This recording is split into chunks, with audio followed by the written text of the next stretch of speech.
नमस्कार दोस्तों, मैं आपका दोस्त, आपका साथी Chetan Chavda, motivational speaker and business coach. आज का टॉपिक है कि हम ज्यादा से ज्यादा चीजें आसानी से कैसे सीख पाएंगे, यानी कि सीखने में महारत कैसे हासिल करें। दोस्तों, हम सब लोग जानते हैं कि जो जितना नॉलेज रहता है या जितना इंप्लीमेंट करता है वो व्यक्ति अपनी जिंदगी में आगे बढ़ता है। आप मेहनत करते हैं, लेकिन उस मेहनत से पहले आपने उस काम को कैसे करना है उसका नॉलेज लिया है कि नहीं, आपके पास कोई एजुकेशन है या नहीं।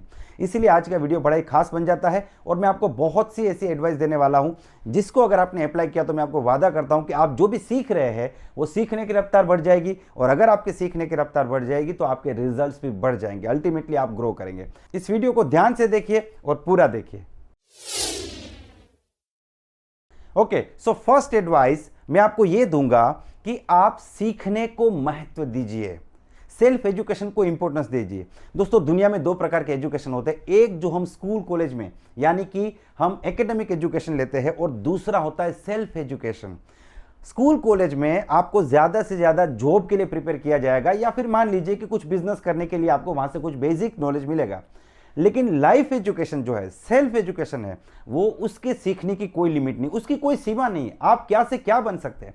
दोस्तों, हमारे सामने एक व्यक्ति है, धीरूभाई अंबानी, जो स्कूल एजुकेशन में इतने महारथी नहीं थे, उन्होंने कोई मैट्रिक या कॉलेज नहीं किया था, लेकिन उन्होंने खुद को इतना तैयार कर दिया कि आज वो इंडिया के सबसे बड़े अमीर व्यक्ति होते अगर वो इस दुनिया में होते। लेकिन उनकी बनाई हुई कंपनी आज इंडिया की सबसे बड़ी कंपनी है। तो सेल्फ एजुकेशन को आपको इंपॉर्टेंस देना पड़ेगा। देखिए, मैं फॉर्मल एजुकेशन के खिलाफ नहीं हूं। अगर आपका सपना डॉक्टर बनने का ही है तो आप वहां पे पूरा फोकस कीजिए। अगर आपका सपना इंजीनियर बन के किसी कंपनी में जॉब करने का है तो आप वहां पे भी फोकस कीजिए। लेकिन मेरा कहने का मतलब यह है कि एजुकेशन के साथ सेल्फ एजुकेशन एक डिफरेंस क्रिएट करता है। एक व्यक्ति जो सिर्फ एजुकेशन के बेस पे चल रहा है और दूसरा व्यक्ति एजुकेशन के साथ सेल्फ एजुकेशन से भी आगे बढ़ रहा है, तो यकीनन ये जो दूसरा व्यक्ति है वो अपनी जिंदगी में बहुत सी उपलब्धियां हासिल करेगा उस व्यक्ति की कंपैरिजन में जो सिर्फ और सिर्फ फॉर्मल एजुकेशन के बेस पे अपने करियर को बना रहा है। तो सबसे पहली चीज है कि हमें इस चीज को समझना पड़ेगा, हमें अपने दिमाग में बिठाना पड़ेगा कि मुझे सीखना पड़ेगा। सेल्फ एजुकेशन बहुत इंपॉर्टेंट है और उसमें मुझे टाइम भी देना पड़ेगा और उसको प्रायोरिटी भी देना पड़ेगा। सेकंड प्रायोरिटी, सीखने वाला चश्मा पहन के घर से निकलिए। अब आप कहेंगे सर ये कैसा चश्मा है, मैं आपको एक सिंपल बात से समझाता हूं। मान लीजिए आपने रेड ग्लासेस के चश्मे पहने हैं तो आपको पूरी दुनिया रेड दिखाई देगी। अगर आपने येलो ग्लासेस के चश्मे पहने तो आपको पूरी दुनिया येलो दिखाई देगी। तो अगर आपने सीखने के चश्मे पहन लिए, मान लीजिए आपने डिसाइड कर लिया कि मैं हर सिचुएशन में, हर व्यक्ति से, अच्छी व्यक्ति से और बुरे व्यक्ति से, अच्छे सिचुएशन से और बुरे सिचुएशन से मैं कुछ ना कुछ सीखूंगा, तो जैसे ही आपकी नजर कहीं पे भी पड़ती है आपको कुछ ना कुछ सीखने को मिलेगा। आप अच्छी चीजों में से भी सीखेंगे और बुरी चीजों में से भी सीखेंगे। मान लीजिए कि आप रोड पे जा रहे थे, आपने देखा कि एक व्यक्ति बहुत ही तेज बाइक चला रहा था और आगे जाके वो स्लिप हो गया, उसका पैर टूट गया। तो यहां से आप सीखेंगे कि अगर हम इस प्रकार से केयरलेस होकर बाइक चलाएंगे तो हमारा भी पैर टूट सकता है। तो यहां पे सीखने को मिला कि हमें ऐसे बाइक नहीं चलानी चाहिए। अगर किसी ने आपके साथ गलत बर्ताव किया, आपके अंदर नेगेटिव फीलिंग्स क्रिएट हुई, तो यहां से भी आप सीख सकते हो कि मुझे ऐसा किसी और के साथ बर्ताव नहीं करना चाहिए, क्योंकि जो फीलिंग अभी मुझे आ रही है वो मेरी वजह से किसी और को नहीं मिलनी चाहिए। तो इस चीज को अपने दिमाग में बिठा लीजिए कि सीखने का चश्मा पहन के घर से निकलिए। फिर देखिए, दुनिया का हर व्यक्ति, हर सिचुएशन, हर जानवर भी आपको सिखाने के लिए तैयार है। तो ये दूसरी एडवाइस है। Advice number 3, don't give conclusions.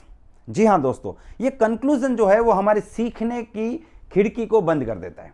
मान लीजिए कोई व्यक्ति 4 से 5 साल में बहुत आगे बढ़ गया, उसने बहुत पैसा कमा लिया, सफलता हासिल कर ली, और कोई व्यक्ति हमें उसके बारे में बात कर रहा है, तो हम अगर कंक्लूड कर देते ये तो किस्मत वाला है, या फिर इसको तो ऐसे मिल चुका है। तो यहां पे नुकसान क्या होता है कि जब आप कंक्लूड कर देते हैं तो आप उस टॉपिक में फिर आगे जानने की कोशिश नहीं करते।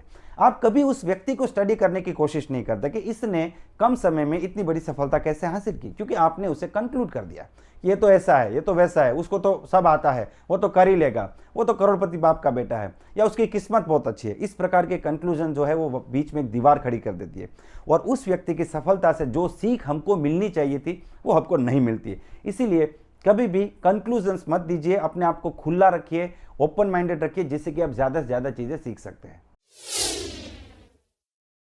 एडवाइस नंबर 4, अपने दिमाग में थोड़ी सी जगह बचा कर रखें सीखने के लिए, क्योंकि अगर आपको लगता है आप सब कुछ सीख चुके हैं, आपको कुछ भी सीखने की जरूरत नहीं है, आपका दिमाग तो फुल है, नॉलेज से भरा हुआ है, तो आप उसमें नया कुछ भी ऐड नहीं कर पाएंगे। इसीलिए अपने आप को थोड़ा सा खाली रखना भी जरूरी है। अगर थोड़ी सी जगह है आपके पास तो कोई नई और अच्छी चीजें सीख के आप उसमें सेट कर सकते हैं, यानी कि आपकी सीखने की प्रोसेस जो है वो कंटिन्यूसली यहाँ पे चलती रहेगी। इसीलिए समझदार मत बन जाइए, खुद को कभी भी समझदार मत मानिए, क्योंकि जो व्यक्ति समझदार हो गया है अब वो नई समझ को डेवलप नहीं कर पाएगा। तो हमें नई समझ को डेवलप करने के लिए खुद को समझदार नहीं मानना है, जिससे कि हम और भी चीजें सीख सकें।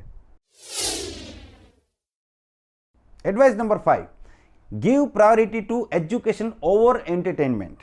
दोस्तों एंटरटेनमेंट, जब से एंड्रॉयड फोन आया और खास करके जब से इंटरनेट लगभग फ्री हो चुका है, तब से हर व्यक्ति अपना मेजोरिटी जो टाइम है वो टेलीफोन में रील्स देखने में, शॉर्ट वीडियोस देखने में, या फिर फेसबुक में, या फिर यूट्यूब में वो समय बिताता है। दोस्तों आप यूट्यूब में समय बिताते हैं, इसमें कुछ भी गलत चीज़ नहीं है। आप फेसबुक में सोशल मीडिया के साथ कनेक्ट होते हैं, उसमें भी कुछ भी गलत नहीं है, इसमें कुछ गलत नहीं है। लेकिन अगर आप बहुत सारा टाइम उसमें बिता देते हैं, जितना ज़रूरी है उससे बहुत सारा टाइम बिता देते हैं, तो ये पूरी तरीके से गलत है।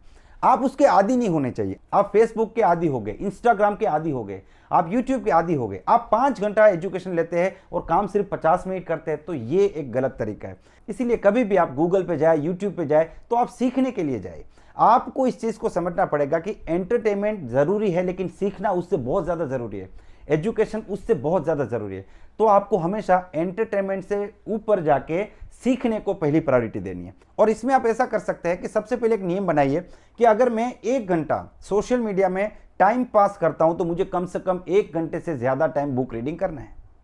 अगर मैंने 2 घंटा गेम खेली है तो मुझे 2 घंटे से ज़्यादा टाइम अपने आप को डेवलप करने के लिए कोई कोर्स करना है। आपको हमेशा एंटरटेनमेंट को कम टाइम देना है और एजुकेशन को ज़्यादा टाइम देना है। ये आदत आपको डेवलप करनी पड़ेगी। अगर ये आदत आप डेवलप करेंगे तो आप अपनी ज़िंदगी में बहुत सी चीज़ें सीख पाएंगे और दूसरे लोगों से आगे बढ़ जाएंगे। नेक्स्ट एडवाइस, दोस्तों आपको सोशल मीडिया को कंट्रोल में लाना पड़ेगा। देखिए होता क्या है कि आप कई बार नहीं देखना चाहते सोशल मीडिया, लेकिन जैसे ही उसमें कोई नोटिफिकेशन बजती है तो सीधे ही आपके मन में एक क्यूरियोसिटी पैदा होती है कि क्या होगा, किसने मैसेज किया होगा, कोई वीडियो होगा, कोई फोटो होगा, कोई इंपॉर्टेंट मैसेज होगा, और फिर आप वहाँ पे चेक करने के लिए चले जाते हैं। अब चेक करने के लिए चले जाते हैं, ये प्रॉब्लम नहीं है, लेकिन उसके बाद वहाँ पे आप कंटिन्यू करते हैं, फिर आप उसमें आगे रील्स देखना, वीडियोस देखना, वहाँ पे चले जाते हैं और उसमें 1 घंटा 2 घंटा आपका आराम से चला जाता है। तो उसके लिए आपको क्या करना पड़ेगा, आपको अपनी सारी नोटिफिकेशंस को बंद रखना पड़ेगा, या फिर सोशल मीडिया के लिए एक फिक्स टाइम कर दीजिए कि इसी टाइम पे मैं फेसबुक देखूंगा, इसी टाइम पे जो है मैं यूट्यूब देखूंगा और इसी टाइम पे जो है मैं व्हाट्सएप में रिप्लाई करूंगा। एक पर्टिकुलर टाइम आपने फिक्स कर दिया, मान लीजिए 30 मिनट आपने फिक्स कर दिया, तो उसके बाद आपके जो 2 घंटे 3 घंटे 4 घंटे जो बर्बाद होते हैं वो बच जाएंगे और वो सारा का सारा टाइम आप एजुकेशन के पीछे लगा सकते हैं। ट्रैवलिंग टाइम को मैक्सिमम यूटिलाइज कीजिए। दोस्तों कई सारे लोग एवरीडे जॉब पे जाने के लिए, ऑफिस में जाने के लिए बस का यूज़ करते हैं, ट्रेन का यूज़ करते हैं। तो जब आप बस या ट्रेन का इस्तेमाल करते हैं तो उस टाइम पे मैं देखता हूँ कई सारे लोग तो सिर्फ सो जाते हैं। अगर आप आराम से सो के घर पे आए तो आपको वहाँ पे सोने की ज़रूरत नहीं है, बैठे बैठे मत सो जाइए, उसके बदले आप बुक रीडिंग कीजिए, कोई पॉडकास्ट सुनिए, कोई ट्रेनिंग लीजिए, कोई यूट्यूब में अच्छा वीडियोस देखिए। तो ऐसा करने से क्या है कि उस टाइम पे जिसमें आप कुछ नहीं कर सकते, आपको बस बैठे रहना है, जब तक आपकी बस पहुँचेगी नहीं आपको बैठे रहना है, जब तक आपकी ट्रेन पहुँचेगी नहीं आपको बैठे रहना है। तो उस टाइम पे अगर आप बुक रीडिंग करते हैं या इस प्रकार का एजुकेशन लेते हैं तो वो उस टाइम का सबसे बेस्ट यूटिलाइजेशन होगा दोस्तों। तो आपको आइडेंटिफाई करना पड़ेगा कि एवरी डे मेरे 30 मिनट 40 मिनट या 1 घंटा या 2 घंटा ट्रैवलिंग में जा रहा है जिसमें मुझे कुछ नहीं करना है, तो उस टाइम को पूरी तरीके से आप बुक रीडिंग में यानी कि खुद को तैयार करने में यूज कर सकते हैं।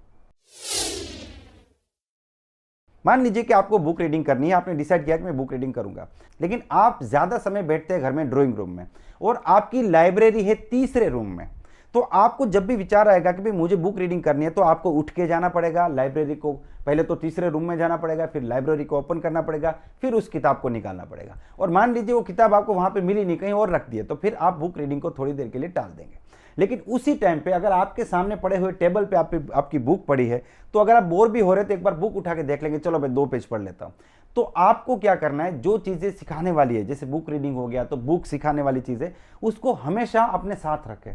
आप ऑफिस जाते हैं तो अपनी बैग में रखिए, आप ट्रेन में भी उसी प्रकार से यूज कर सकते हैं, या फिर आप अपने घर पे ऐसी जगह पे रखें कि आपको बुक रीडिंग करने के लिए पहला स्टेप उठाने के लिए ज्यादा मेहनत ना करनी पड़े। तुरंत ही आपने हाथ लंबा किया और बुक को उठा लिया और आपने पढ़ना शुरू कर दिया। ये छोटी छोटी चीजें हमें बहुत छोटी लगती है, लेकिन ये साइकोलॉजी के ऊपर काम करती है दोस्तों। अगर आप इसे अप्लाई करेंगे तो मैं आपको वादा करता हूं कि धीरे धीरे आपकी बुक रीडिंग करने की एक जबरदस्त हैबिट डेवलप हो जाएगी। जो लोग बुक रीडिंग के शौकीन हैं या फिर इस प्रकार के एजुकेशन के शौकीन हैं, उनके साथ अटैच हो जाइए। आप उनके साथ डिस्कस कर सकते हैं। मान लीजिए कि मैं बुक रीडिंग करता हूं और आपको भी शुरू करना है, आपको पता चला कि मैं रेगुलर बुक रीड करता हूं, तो आप मेरे साथ एवरीडे डिस्कस कर सकते हैं कि आप कौन सी बुक पढ़ रहे हैं, आज आपने क्या सीखा। मैं आपको बताऊंगा मैंने क्या सीखा, मैं कौन सी बुक पढ़ रहा हूं। तो वो 5 मिनट का फोन कॉल हो सकता है या 5 मिनट की बातचीत हो सकती है, लेकिन अगर एक ऐसा साथी मिल जाए तो उस मंजिल पे जा रहा है जहां पे हम जाना चाहते हैं, तो वो सफर आसान हो जाता है। तो आप जो भी सीखते हैं वो किसी एक व्यक्ति के साथ डिस्कस करें, और ऐसे व्यक्ति के साथ डिस्कस करें कि वो भी कुछ सीख रहा हो और वो भी हमें कुछ बातें बताए। तो यहाँ पे ये जो सीखने का काम है ये और भी इंटरेस्टिंग हो जाएगा, क्योंकि आप जो सीखते हैं वो जब किसी और को बताते हैं तो आपके सबकॉन्शियस माइंड में चला जाता है, फिर आप उस चीज़ को भूल नहीं पाओगे। तो एक तरीके से जो बुक रीड करते हैं या जो कुछ भी सीखते हैं उसको मेमोराइज करने का या अपने दिमाग में इंस्टॉल करने का ये सबसे पावरफुल और सबसे आसान तरीका है कि दूसरों के साथ अपना सीखा हुआ नॉलेज को शेयर किया जाए। तो दोस्तों, इन एडवाइस में से कौन सी एडवाइस आपको सबसे अच्छी लगी वो इस वीडियो के कमेंट सेक्शन में जाके जरूर बताइए, और कौन सी एडवाइस आप ऑलरेडी पहले से फॉलो करते थे वो भी इसके कमेंट सेक्शन में जाके जरूर बताइए। मिलते हैं अगले वीडियो में, तब तक wish you all the best, be the best.